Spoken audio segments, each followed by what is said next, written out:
Everyone, मी Swati Sawati power हाऊसमध्ये तुमचं स्वागत आहे। आज आपण बनवणार आहोत पनीर भुर्जी।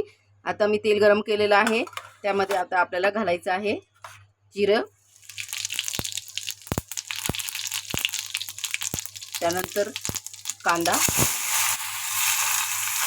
बारीक चिरायचा एकदम कांदा।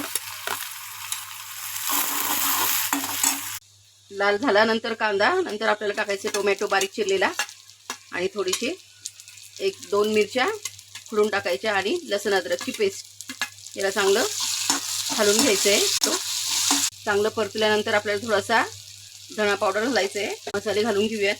अर्धा चमचा लाल तिखट आणि पनीर मसाला घालायचा आहे आपल्याला।